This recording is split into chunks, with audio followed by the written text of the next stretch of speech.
Di balik setiap percobaan sains yang kelihatannya seru dan berhasil di sekolah, sebetulnya ada loh seorang pahlawan yang sering banget kita lupain. Nah, kali ini yuk kita kenalan sama sosok yang sangat vital ini, teknisi laboratorium. Coba deh, kita mundur sedikit ke masa-masa sekolah. Ingat nggak sama bau khasnya lab science, campuran aroma bahan kimia yang unik, suara desiran api dari pembakar bunsen, sama perasaan deg-degan nungguin praktikum dimulai. Momen-momen kayak gitu, kayaknya susah ya buat dilupain. Tapi, pernah kepikiran nggak, siapa ya yang nyiapin itu semua? Yang mastiin mikroskopnya udah fokus, tabung reaksinya bersih kinclong? Nah, itulah sosok yang bakal jadi bintang utama kita hari ini. Yap, ayo kita kenalan lebih dalam sama teknisi laboratorium sekolah. Peran mereka itu, wah, jauh lebih dari sekedar penjaga lab. Mereka ini para profesional terlatih yang jadi otak di balik layar setiap praktikum yang kita lakukan. Dan ini bukan kerjaan sembarangan loh. Peran mereka ini serius banget, sampai-sampai diatur secara resmi oleh negara. Ini tuh sebuah profesi yang punya standar dan kualifikasi yang nggak main-main.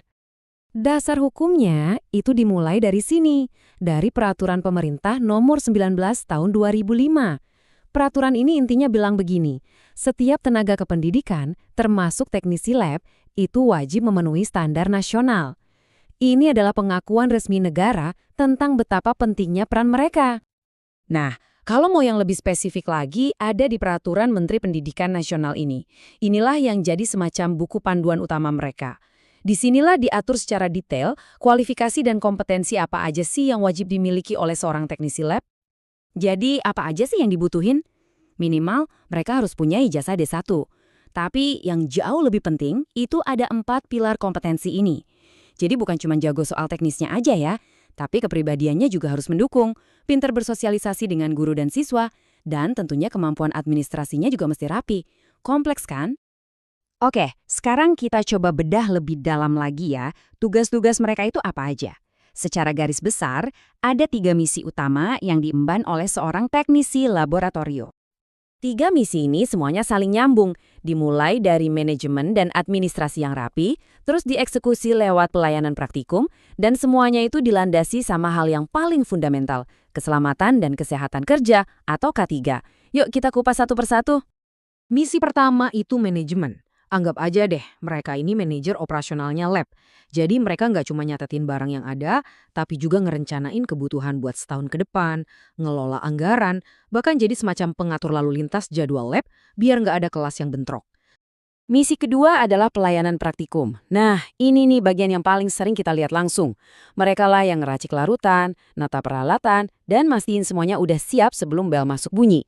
Pas praktikum jalan, mereka itu ibarat ensiklopedia berjalan buat guru dan siswa. Dan setelah selesai, tentu mereka juga yang beresin semuanya, biar lab siap buat pertunjukan berikutnya.